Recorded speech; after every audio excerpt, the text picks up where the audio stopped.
Hi, I'm Megan Ann Llama, and welcome to another Learning with Llamas. Today we're going to take a look at stacked stitches.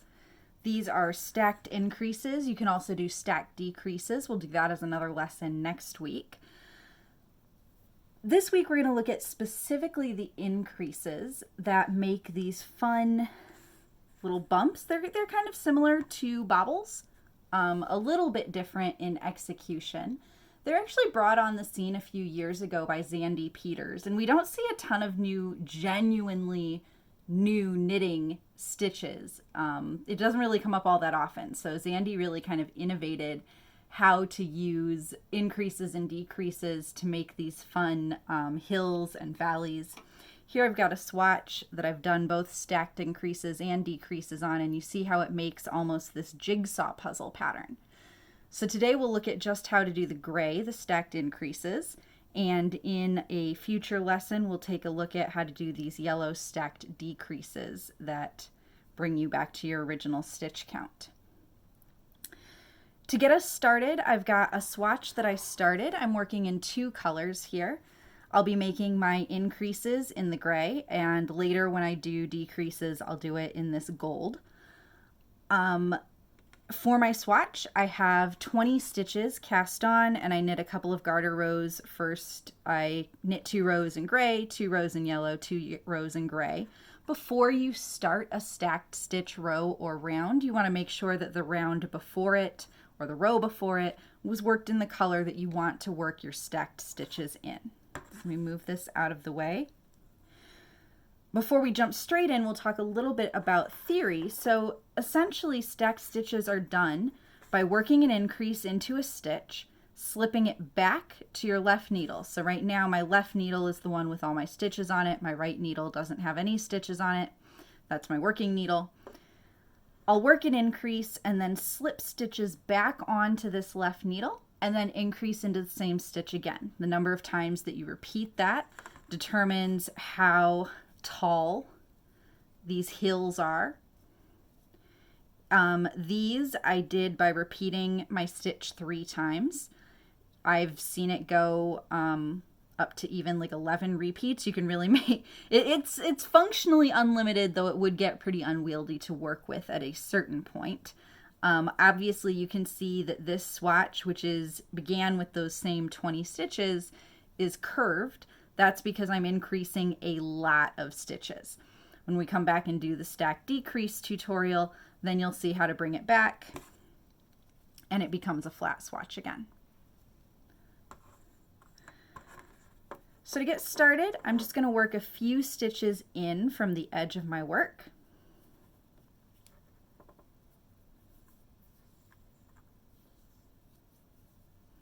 And I'll show you in both Continental and English before we're done today. I'm going to start out in Continental just because it's the most comfortable for me. Really doesn't make a difference with this technique which one you use. So I went ahead and I knit 2 stitches just to bring myself in from that edge, and I'm going to do my first stacked increase on this 3rd stitch in. So I'm going to work a knit yarn over knit, which is abbreviated as KYOK in most knitting patterns. So I knit, I don't slip the stitch off of my left needle, I yarn over, and then I'm going to knit again into that original stitch and this time slip it off. So now where there had been 1 stitch is now 3 stitches.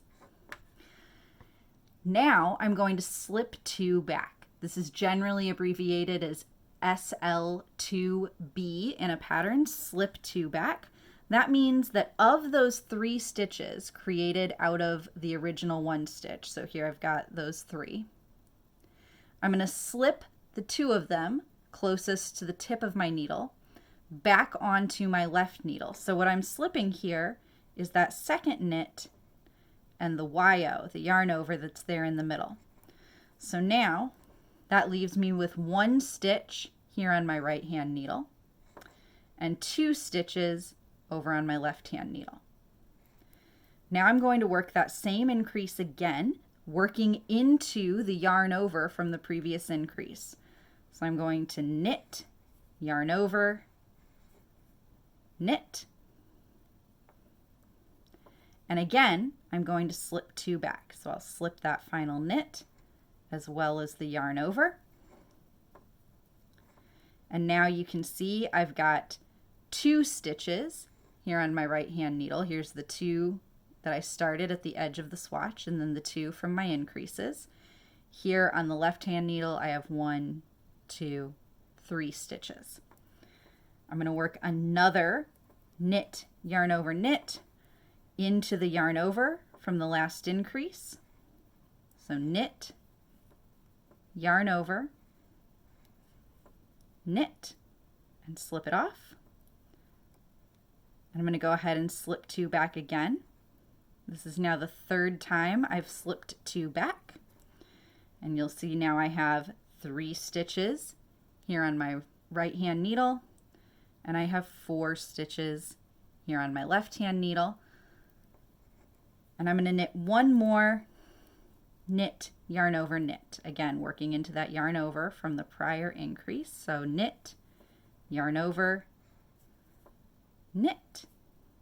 And this time I'm not going to slip 2 back.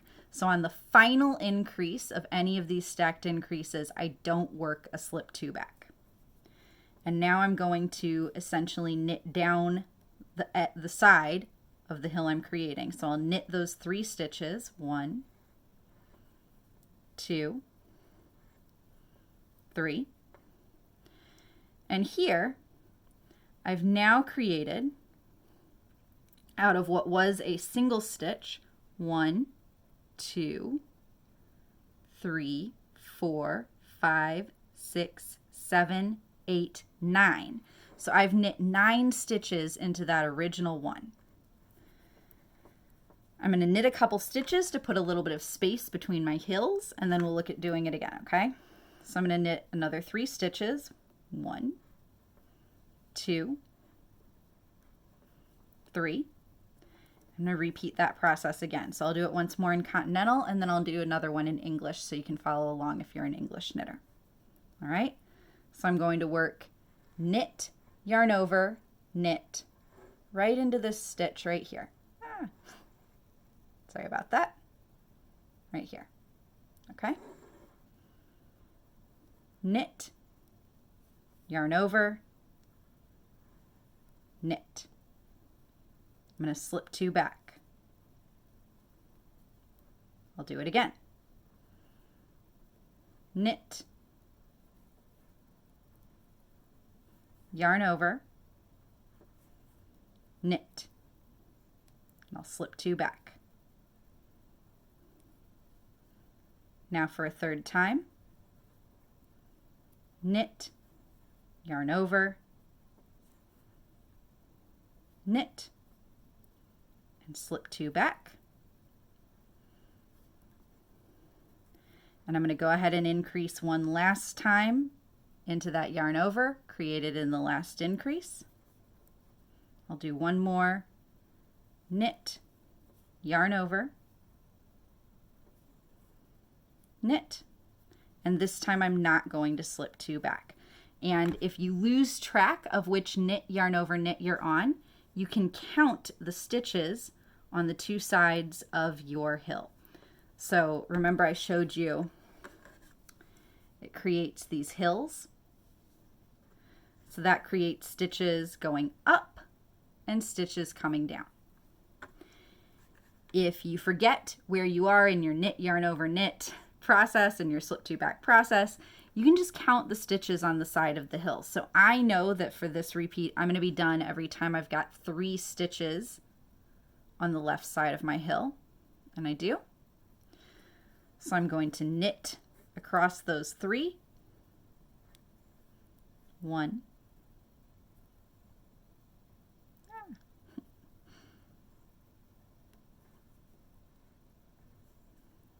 2, and 3. And it's really normal at this point for it to look pretty wonky, so don't overstress that, okay? And then I'll knit 3 more, and I'll repeat the same thing, and I'll show you this time in English. 1, 2, 3. So let's go ahead and do that again. This time I'll hold my yarn in the English style. All right, so I'm going to knit, yarn over, knit, and slip 2 back.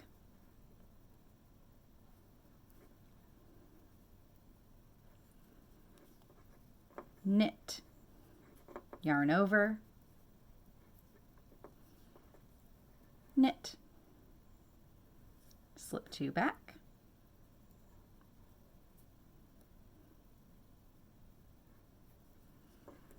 knit, yarn over, knit. Again, I'm going to slip 2 back. And I'll do one last knit, yarn over, knit, knit, yarn over, knit. This time I'm not going to slip 2 back. You can see I've got 3 stitches here on the left side of my hill. I'll knit across those. 1, 2, 3. Then I'm going to work one more hill into this. So I'll knit 3 more stitches. This is really the valley between my hill, these 3 stitches in between. And then I'm going to go ahead and work one more. So I'll go knit, yarn over, knit, and slip 2 back, knit, yarn over, knit, slip 2 back again,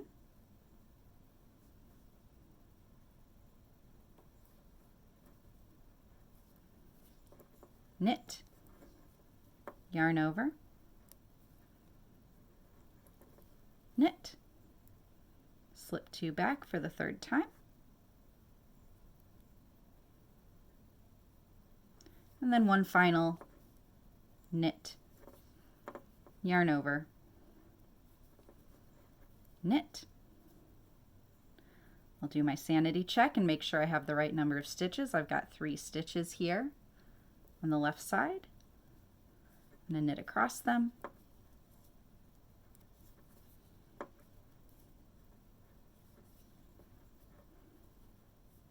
And then I'm going to go ahead and knit to the end of my row.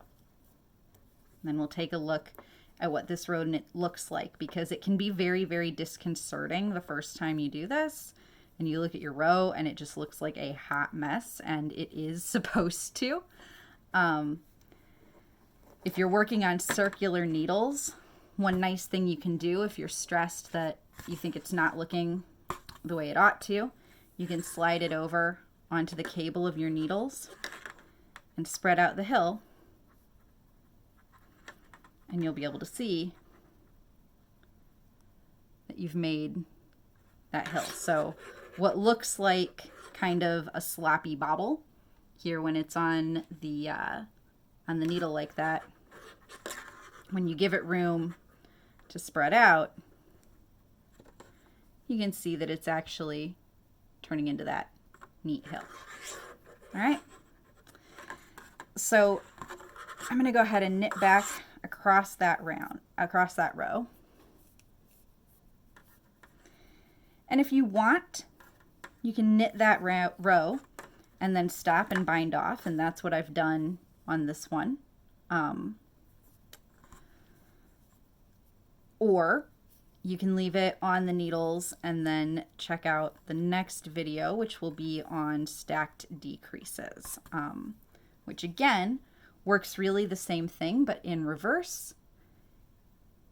Eats up those stitches created, because now obviously I have a lot more than 20 stitches on my needle. You can decrease those with these stacked decreases, and it just makes this really, really fun chevron or zigzag. I think it looks like jigsaw puzzle pieces. And this is actually the stitch pattern that I used for my Never Never socks, which are done in this yarn. This is a Ba Free Light, which is a cotton yarn. It's really fun and nice for summer. All right, so that is stacked increases. Like I said, if you want, You can go ahead and knit back across and then just bind off and wind up with one of these guys. I don't know, maybe make it into a little hula skirt for a Barbie, or maybe a little Ruth Bader Ginsburg cowl for a Chihuahua. I'm a fan of keeping my swatches. I know a lot of people frog them and use the yarn. I'm not a big proponent of that. I think it's better to keep them because then you can refer back to it and see how any given stitch worked out on that yarn. And actually, I think they make just nice little conversation starters to leave around. They really freak people out if you just randomly leave them at strangers' houses. That can provide entertainment for days. Anyway, thanks so much. I hope this was helpful, and I look forward to seeing you for stack decreases.